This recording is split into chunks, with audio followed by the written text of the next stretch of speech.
이 시간 함께 찬송 드립니다. 찬송가 539장 너 예수께 조용히 나아가. 539장 함께 찬송 드리겠습니다. 너 예수께 조용히 나아가 내 모든 짐 내려놓고 주 십자가 사랑을 믿어 죄 사함을 너 받으라. 주 예수께 조용히 나아가 내 마음을 쏟아놓으라. 늘은 미리 보시는 주님 그 은혜를 베푸시리. 주 예수의 은혜를 입어 내 슬픔이 없어지리. 내 이웃을 늘 사랑하여 너 받은 것 거저주라. 주 예수께 조용히 나아가 내 마음을 쏟아놓으라. 늘은 미리 보시는 주님 그 은혜를 베푸시리. 주 예수를 친구로 삼아 늘 내 옆에 모시어라. 그 영원한 생명샘물에 내 마른 목 죽이어라. 주 예수께 조용히 나아가 내 마음을 쏟아놓으라.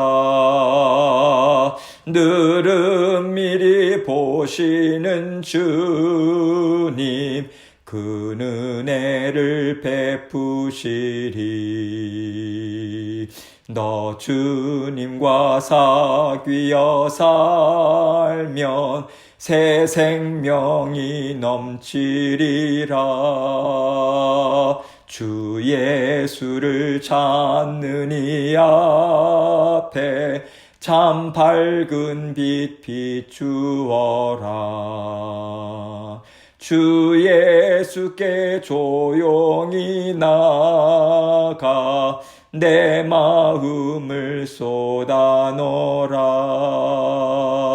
늘은 미리 보시는 주님 그 은혜를 베푸시리. 아멘. 기도하겠습니다. 주님 감사합니다. 날마다 우리 주님과 만나는 자리, 우리의 마음의 답답함이나 무거운 짐 다 내려놓는 기도의 자리, 성령님께서 이끌어 주셔서 감사합니다. 우리가 갖고 있는 모든 무거운 짐, 우리 인생이 우리 스스로의 힘으로 살아갈 수 없음을 아버지 분명하게 고백하고 또한 아버지 하나님께 감사로 우리의 인생을 올려드립니다. 주님께서 책임져 주시고 사랑하는 성도님들 모든 삶을 지켜주셔서 아버지 하나님 무거운 짐 대신져 주시고 언제나 주님께서 주시는 생명의 양식 마음으로 받아 먹고 또 기도의 자리에서 하나님만이 주실 수 있는 참 평안 능력 받아 누리며 살아가실 수 있도록 은총 베풀어 주옵소서. 오늘도 말씀을 통해서 저희 각자에게 들려주시고자 원하시는 주님의 음성 듣기 원합니다. 말씀해 주시고 깨닫게 해주시고 마음의 결단함으로 주님과 동행할 수 있도록 도와주옵소서. 전하는 저의 입술과 마음도 주장해 주셔서 부족합니다. 연약합니다. 주님께서 주신 말씀 주님께만 온전한 영광 돌릴 수 있도록 은혜 베풀어 주옵소서. 예수님 이름으로 기도합니다. 아멘. 하나님 말씀 출애굽기 15장 1절로 3절입니다. 출애굽기 15장 1절로 3절. 제 목소리가 자꾸만 갈라져요. 그래서 찬송하다가 처음에 갈라져서 다시 끊고 다시 녹음을 하는데 여전히 갈라집니다. 죄송하고요. 그래서 그냥 녹음했습니다. 혹시라도 갈라지는 음성 때문에 좀 바더가 되더라도 이해해 주시고 함께 은혜를 나누시면 좋을 것 같습니다. 제가 읽겠습니다. 본문 말씀이요. 이때에 모세와 이스라엘 자손이 이 노래로 여호와께 노래하니 일러스되 내가 여호와를 찬송하리니 그는 높고 영화로우시며 말과 그 탄자를 바다에 던지셨음이로다. 여호와는 나의 힘이요 노래시며 나의 구원이시로다. 그는 나의 하나님이시니 내가 그를 찬송할 것이요 내 아버지의 하나님이시니 내가 그를 높이리로다. 여호와는 용사시니 여호와는 그의 이름이시로다. 아멘. 오늘 말씀은요, 모세와 이스라엘 백성이 하나님께서 하신 일을 기뻐하면서 찬양과 영광을 올려드리는 내용이에요. 하나님께서 하신 일에 대한 감사와 감격이 우리에게 있을 때 우리 입에서는요, 하나님을 찬양하는 노래가 흘러나와요. 그만큼 우리 마음에 감사와 기쁨과 감격이 차고 넘친다라고 하는 것으로 우리는 생각할 수 있는 거죠. 하나님은 우리에게요, 이러한 감격과 충만함을 가지고 날마다 살아가라고 말씀하십니다. 그런데 이렇게 충만한 순간이 우리 인생에 몇 번이나 있을까요? 하나님 앞에 감사를 올리는 것이 도대체 얼마만인가라고 하는 것이 우리의 고백이지 않습니까? 하나님은 능력이 많으신 분이시죠. 우리의 모든 어려움을 돌보시고 해결해 주세요. 더 나은 길로 이끌어 가시는 분이시죠. 그것을 우리가 믿고 살아간다면 단지 우리가 살면서 몇 번만 이런 감격을 맛볼 수 있는 것일까요? 이것을 우리가 한번 생각해 봐야 되는 것이죠. 하나님께서는 우리에게 크신 은혜를 보여주시면서 날마다 일하고 계신데 정작 우리는요, 하나님 앞에 감사와 감격을 올려드리지 못하고 살아가요. 오히려 낙심하죠. 슬픔과 두려움으로 가득 차요. 아이고 하나님 어떡합니까? 아이고 하나님 제가 죽겠습니다. 이런 말이 저절로 나오죠. 하나님과 함께 살아가는 우리에게 날마다 하나님이 베풀어 주신 은혜가 충만하다, 이 말씀을 생각하면서 그렇다면 과연 우리 입에서 무엇이 나와야 할까? 우리 심령에 무엇으로 가득 채워서 우리 하나님과 함께 살아가야 할까? 이것에 대해서 오늘 말씀을 통해서 함께 생각해 보면 좋겠습니다. 오늘 본문 이전 내용을 보면요, 하나님께서는 이스라엘 백성들에게 놀라운 일을 베풀어 주셨어요. 애굽에서 노예로 살던 백성들이 하나님의 구원 역사로 풀려나게 됩니다. 그런데 옛 주인이 이들을 다시 찾으러 온 거예요. 너희는 아직도 내 노예야. 너희는 나를 떠나서 살 수 없어. 이렇게 경고하면서 바로의 군대가 정신없이 뒤쫓아온 거거든요. 그럴 때 옛 주인한테 잡히면 죽을 수도 있다라는 두려움을 뿌리치면서 내가 하나님을 믿고 이 자리까지 왔는데 하나님은 나를 버리시겠다는 건가? 여러분, 이 두려움과 의심에 맞닥뜨린 자리가 이스라엘 백성이 홍해 앞에서 당면한 문제였던 거예요. 죽을 수 있어요. 그런데 이 죽음의 위협을 받는 것이 어떤 상황이냐면요, 하나님이 나를 끄집어내시고 살리실 것을 믿고 왔는데 이제 하나님은 나를 어떻게 하실 것인가? 이 의심과 기대감이 맞물려 있는 영적 전투의 상황인 거예요. 그런데 우리가 영적으로 깨어있지 않으면요, 이것이 영적 전투의 현장인지를 몰라요. 그저 현실적인 문제라고 생각해요. 그럴 경우에 홍해바다와 같은 어려움 앞에서 우리가 무엇을 생각하겠습니까? 이제 나는 여기서 끝이구나. 그렇게 슬퍼하고 한탄하고 주저앉거나 아니면 돌아서서 살려달라고 하던가 뭔가 육신적으로 해결할 것을 찾거나 아니면 포기할 겁니다. 그러나 우리가 깨어서요, 이것이 영적 전투다, 이것을 인식하게 될 때 우리는 이것을 한번 생각하게 되죠. 모든 것을 다 이루실 수 있는 하나님이신데 왜 나에게 이 상황을 허락하셨을까? 나를 사랑하시고 지키시고 돌보시는 하나님이 왜 이 어려운 상황을 허락하셨을까? 하나님의 성품을 통해서 이 상황을 분별하고자 애쓰게 되는 거죠. 그럴 때 하나님께서 보여주시는 것이 있죠. 깨닫게 해주시는 게 있어요. 내 백성은 내가 책임진다, 이겁니다. 하나님께서 어려움을 직면하게 하시면요, 내가 책임진다. 너의 주인은 오직 나다. 옛 주인은 이제 너와 상관이 없다. 이것을 분명하게 말씀하시는 거거든요. 그래서 하나님께서 어려움의 자리에서 계속해서 우리에게 말씀하시는 것이 무엇인가? 옛 주인을 두려워하지 말아라. 주님께서 이미 사망 권세를 깨뜨리셨어. 너의 주인 노릇을 하던 사탄을 이미 멸하셨다. 더 이상 악한 영에게는 너를 붙잡을 만한 권세도 능력도 없다. 이 말씀이에요. 사탄의 권세는요, 이미 우리 주 예수 그리스도의 십자가의 죽으심과 부활하심을 통해서 꺾였습니다. 그런데 우리는요, 그 사탄의 권세가 이미 꺾어지고 없어진 것을 생각하지 못하고 자꾸만 악한 영들이 이 땅에서 활동하는 것에 대해서 두려움을 가져요. 하나님은 이것으로 붙잡히지 말라고 하시는 거예요. 하나님께서 홍해바다에서 보여주신 것을 기억하라고 말씀하시는 거예요. 하나님은 지금도요, 놀라운 하나님의 일하심을 우리에게 분명하게 보여주십니다. 그 놀라운 역사를 되새기며 살아갈 수 있는 은혜를 우리에게 베풀어주고 계세요.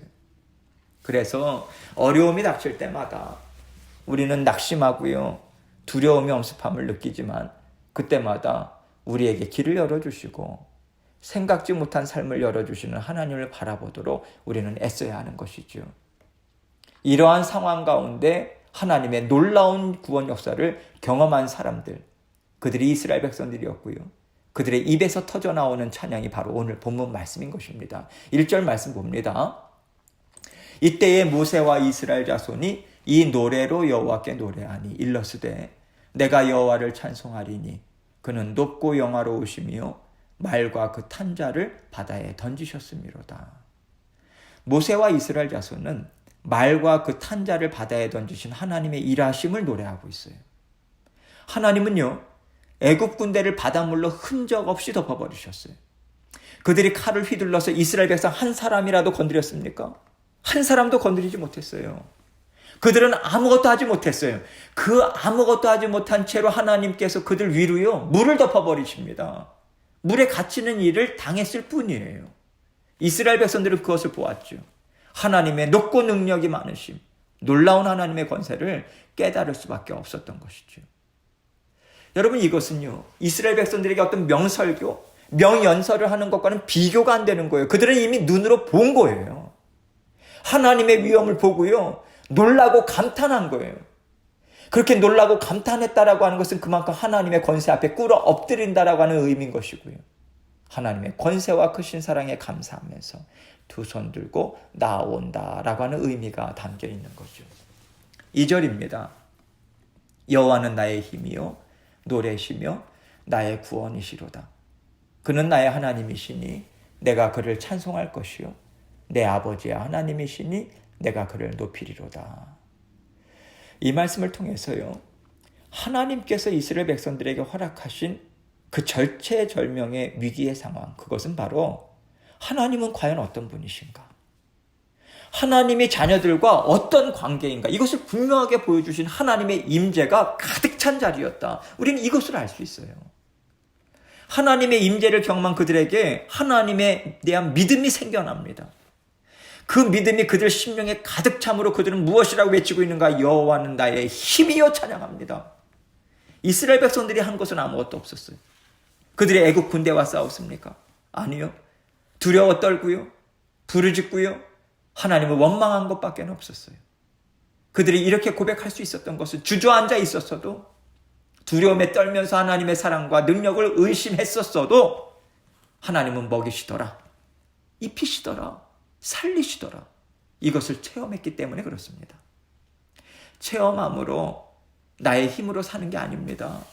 하나님이 나의 하나님 되심을 기뻐하고 나의 하나님 되심을 믿고 의지하는 것이 나를 살리시는 능력입니다. 힘이 됩니다. 이것을 깨닫고 고백하는 것이죠.